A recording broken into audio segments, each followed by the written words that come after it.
All right, we are here with a JS Speed tech tip. Today we're going to be discussing battery cables, different sizing, different connections, different ways to crimp to help you be more successful with your car project and not have any electrical gremlins. So first we're going to discuss the different types of battery cable that you're going to find.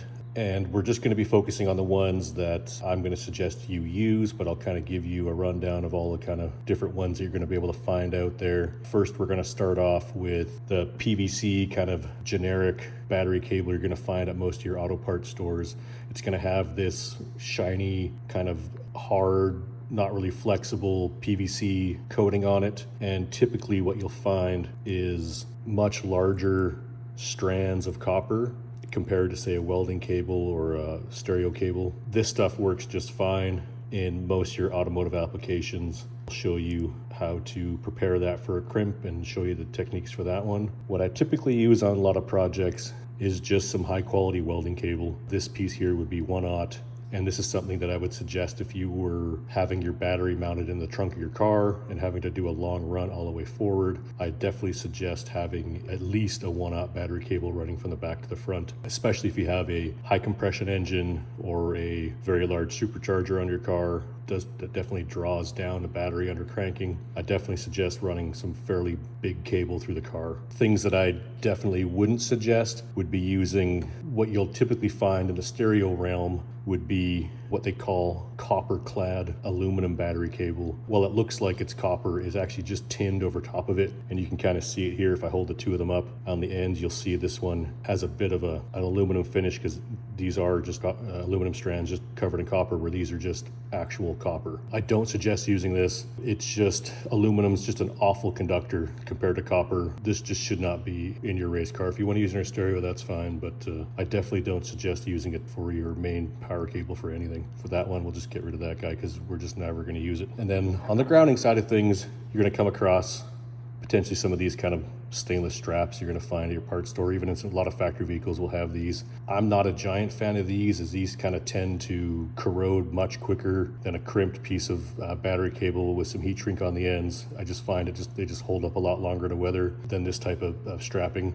But these do work. There's nothing wrong with them as long as you just know that you've got to take care of some corrosion once in a while and clean out the connection points. So from there, we definitely have some different ends that we typically use when making a connection on either a battery or making a battery cable to the motor. And then your kind of generic ones you're going to find are these kind of bolt together deals. I'm not a fan of these. These kind of just squish out and they don't really seem to hold the cable really well. I don't know how many times that I've walked up to a car with these onto it and someone's having problems and I can just pull the cable right out of the backside of these things. And I definitely suggest not using these at all. There's some basic crimping tools that are way better than trying to use these things. So for that, these are just kind of here just to show you what they are. I definitely don't recommend putting in your car unless you're in a pinch and you just need to get home somewhere for a trail fix. Sure, that's all right. But for something long term, I definitely suggest a set of crimp-on ends and investing in some type of crimper, which we'll get into next year. For connections with a top post battery, I typically almost always run these type of crimp-on ends. Got these in two different sizes here. One's 2/0, this is for a 1/0. I love the way these look. These kind of give like an OE kind of look and finish, and they're not very expensive. They're about $7-8 a piece. So for that, I think you get a really good quality connection. They just look really under the hood in my opinion. So what we're gonna do now is show you kind of the normal ends you're gonna find. And from there, you kind of have your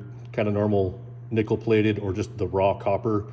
I don't suggest using the raw copper. I do find that these ones corrode quite a bit quickly compared to the actual nickel plated ones. Most part stores will have both, but for me, my preference is always gonna be the nickel finish ones. And these come in every size you can think of as far as the size of battery cable you're using to the opening, anywhere from a number 10 hole all the way up to a 1/2 inch hole. So it should be anything you're gonna find commonly on an engine anywhere. And like I said, I prefer these ones. They look nice. They seem to last a long time without any kind of corrosion issues. And I'm gonna show you guys how to crimp these next with a variety of different tools. So when it comes to crimping cables, crimping is the only way that I'm going to suggest you actually attach your lugs and ends to your battery cable. Solder just creates so many issues down the road, especially in a race car situations which vibrate a lot. I've found so many cars with broken battery cables right at the end of where the solder joints are. I just strongly don't recommend you using them. If you're out on a trail and you need to get home and you got a soldering iron and some solder to jam a cable back together, by all means get yourself home. But long term, I suggest investing in some type of crimper. We got here is a few different styles of crimpers here, from your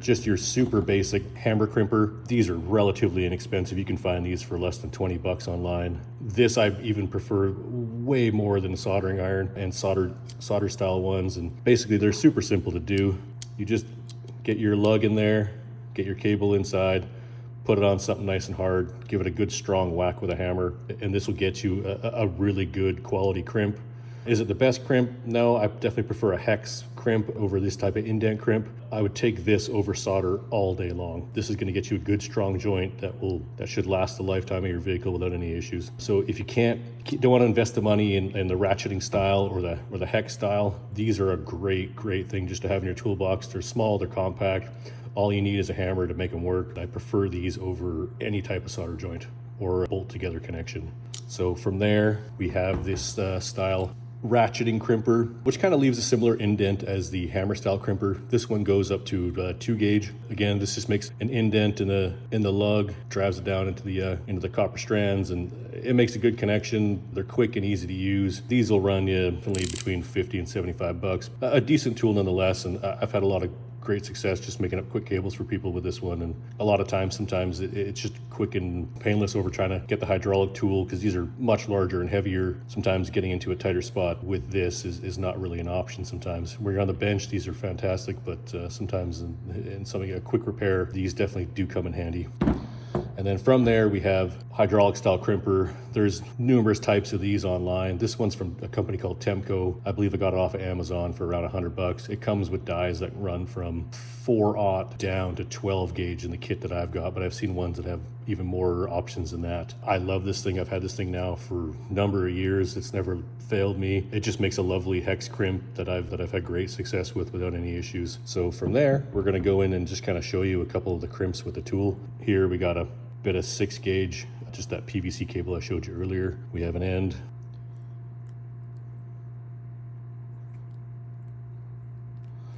Get that in there, and then we're gonna grab our tool.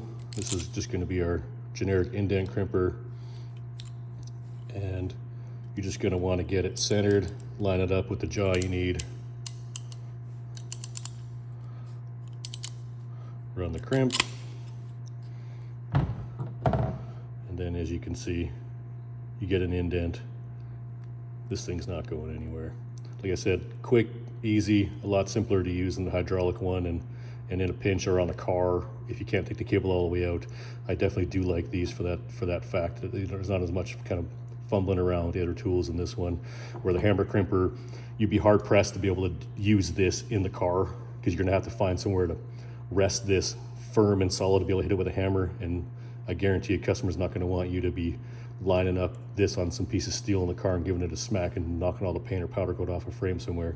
So in that instance, I like these for that. Then from there, on this 1/0 here, how to use the hydraulic crimper. I'm just going to strip off the other end here, roughly the length that we're going to be doing. So for that, basically, you can just line up the crimp for how much you want to strip off. In this instance, it's about 3/4 of an inch of the insulation, and that should give us enough to engage it all the way into the lug, so I have something to grip down on. So there we got our nice end. Slip the lug on. Make sure we get all the strands of copper in before you put it in. And then now, grab our hex. This one I've already got set up with the right jaws. Then you'll tighten the nut. And now we'll just run through our cycle on the crimper, and then you know when it's done when the jaws kind of line up with each other. So I'll keep running this down until they meet up, and we'll back that off. And as you can see, we get a nice hex crimp all the way around and makes a fantastic connection. This is definitely my preferred way to do this. These tools aren't very expensive, like less than 100 bucks, you can have this tool. I've probably done 1,000 crimps with it at this point, and it has not failed me once. So I definitely recommend you, at minimum, get the Hex Crimper, just because they're cheap Like I have multiples of these. I just have them in my truck. I have them in my toolbox, just in random spots, just because like they are just simple to have and they're not very expensive. Next up would be this one, but this one's range is super limited.